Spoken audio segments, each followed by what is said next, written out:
Saya Akila Zatil Izzah dengan NIM 12512100217 yang hari ini akan membahas tentang uji publik terhadap penegakan hukum, hak asasi manusia, dan asas praduga tak bersalah di Indonesia. Tanggal 16 Januari 2016, sebuah kafe di Jakarta, satu gelas kopi, beberapa jam kemudian seorang wanita meninggal dunia. Korban yang bernama Wayan Mirna Salidin dengan tersangka yang bernama Jessica Kumala Wongso, sahabatnya sendiri.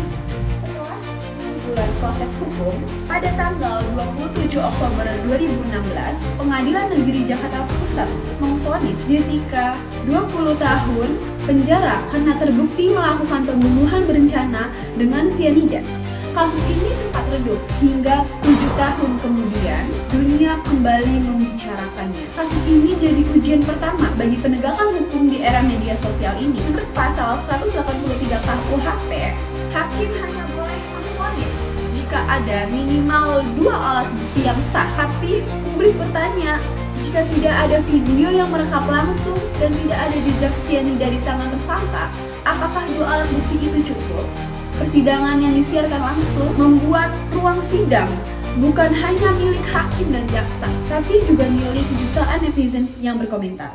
Setiap orang berhak dianggap tidak bersalah sebelum keputusan hukum pengadilan yang berkekuatan hukum tetap. Ini amanat pasal 8 Undang-Undang Kekuasaan Kehakiman. Ini juga amanat hak asasi manusia pasal 28D Undang-Undang 1945. Namun di kasus ini, sejak hari pertama, media sudah menanyakan CCTV berulang kali dengan judul Detik-detik Pembunuhan.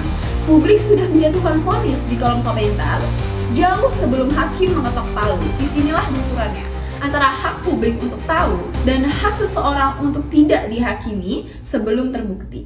Dan saya akan menceritakan sedikit ringkasannya mengenai film dokumenter yang ada di Netflix. September 2023, Netflix merilis dokumenter Ice Cold Murder, Coffee and Jessica Wongso.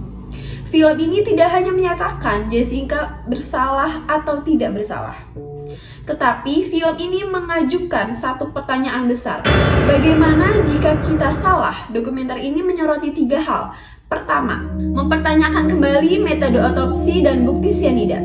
Kedua, mengkritik bagaimana media membangun narasi wanita cemburu sejak awal. Ketiga, menginginkan kita bahwa keadilan tidak boleh diputuskan oleh viral. Kasus kopi sianida bukan hanya tentang siapa yang bersalah.